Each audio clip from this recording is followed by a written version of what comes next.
Welcome back to The Insight, the podcast where we break down real world issues and explore the deeper reasons behind them. I'm your host, Kenneth Martin Requeso, and today we are talking about something almost every Filipino experiences daily in the provinces. And we're talking about 4G cellular internet problems in the Philippines. Slow speeds, expensive data, drop connections, and limited consumption among telecom companies. Despite the country being one of the most active internet using populations in the world, mobile connectivity still struggles to keep up. So today, we'll explore six key questions.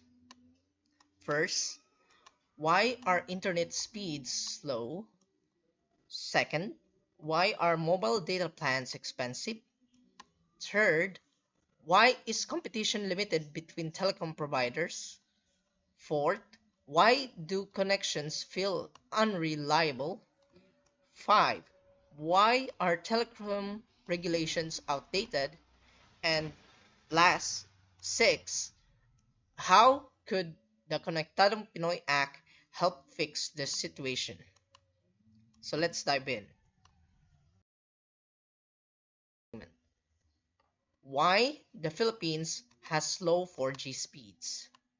One of the most common complaints among Filipino internet users is slow mobile internet speeds. According to multiple global speed reports, the Philippines historically ranked behind many Southeast Asian neighbors in mobile connectivity performance. There are several reasons. First is geography. The Philippines is an archipelago of more than 7,000 islands. Building telecom infrastructure across mountains, rural communities, and separated islands is far more difficult than countries with large continuous land areas. Second is cell tower density. For years, the Philippines has significant fewer towers compared to neighboring countries. Fewer towers means more users connected to each tower, which causes network congestion, especially in urban areas. Third is spectrum limitation. Radio frequencies are limited resources allocated by government regulators. If the spectrum allocations is inefficient or fragmented, telecom operators cannot fully maximize network speeds. And finally, there's heavy reliance on mobile data. Many households do not have fiber internet, so smartphones become the primary way to access the internet, increasing congestion even more. Segment 2. Why internet plans are expensive. Another issue many consumers raise is the high cost of mobile data plans. Several factors influence pricing. First is infrastructure investment.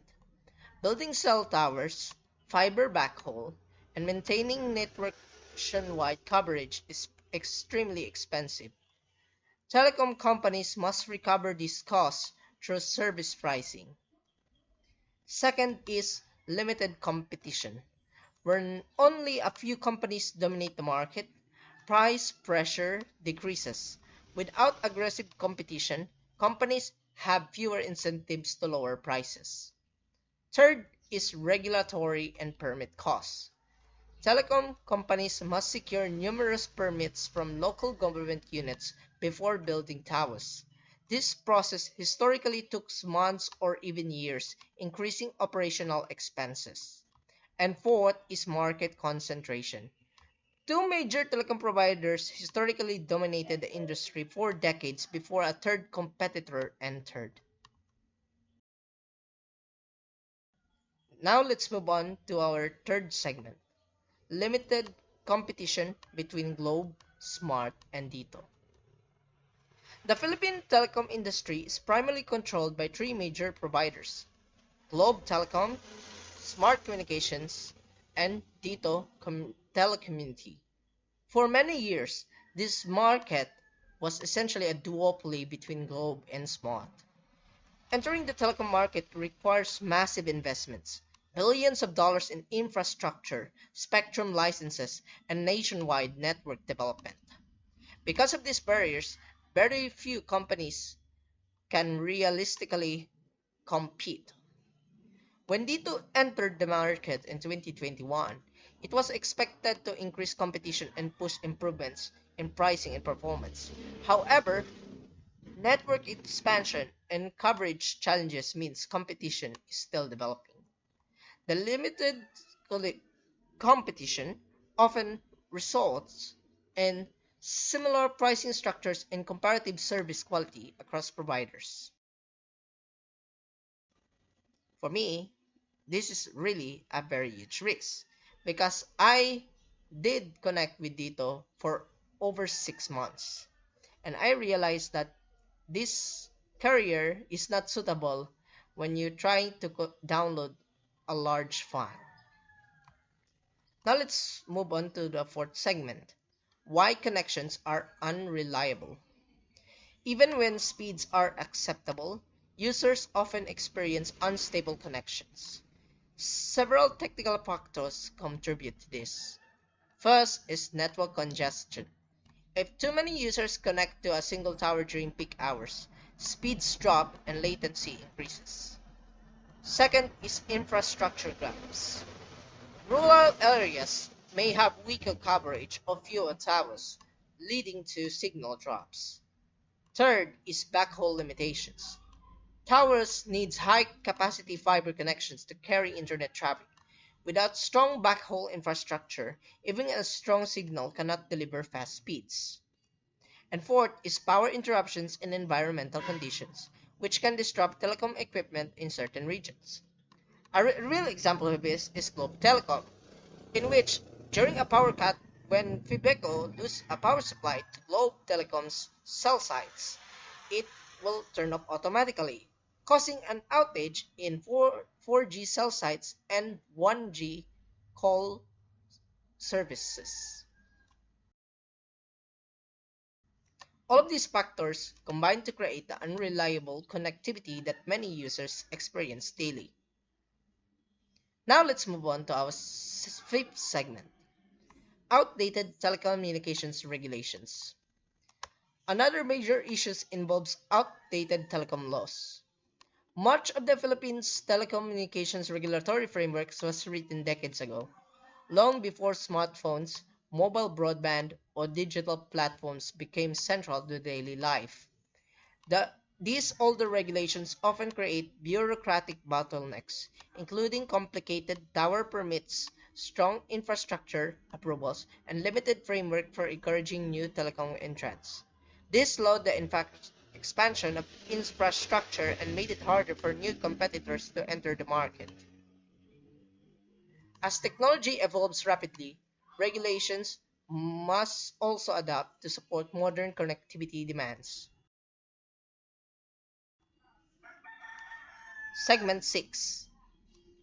How does the Konektadong Pinoy Act could help? There's a proposed reform known as the Konektadong Pinoy Act aims to address many of these structural problems. The law seeks to modernize telecommunications regulations and encourage more competitions in the broadband sector. Some of its key goals include lowering barriers for new internet service providers, encouraging infrastructure sharing between telecom companies, simplifying permits and regulatory processes, expanding broadband access across underserved areas. By making it easier for companies to deploy networks and compete in the market, policymakers hope the law it will lead to faster speeds, lower costs, and more reliable connectivity for consumers. While legislation alone cannot solve every technical challenge, it can create an environment where infrastructure growth and competition become easier. Thus, problems with 4G cellular internet in the Philippines are not caused by just one issue. They come from a combination of geography, infrastructure limitations, market competition, regulatory policies, and technological challenges. But progress is happening. New telecom investments, expanded fiber networks, and potential regulatory reforms like the Konektadong Pinoy Act could reshape the country's connectivity landscape in the coming years. For millions of Filipinos who rely on mobile internet for education, business, and daily communication, these improvements could make a huge difference. And that's wrap up the episode 3 of The Insight. If you enjoyed this breakdown, share the podcast with someone who's also tired of slow internet and some many more issues in the Philippines in the contemporary world. And join us next time as we explore another issue shaping our digital world. Until then, stay informed. This is Kenneth Martin Roqueso now signing off. Peace out. See you in another video.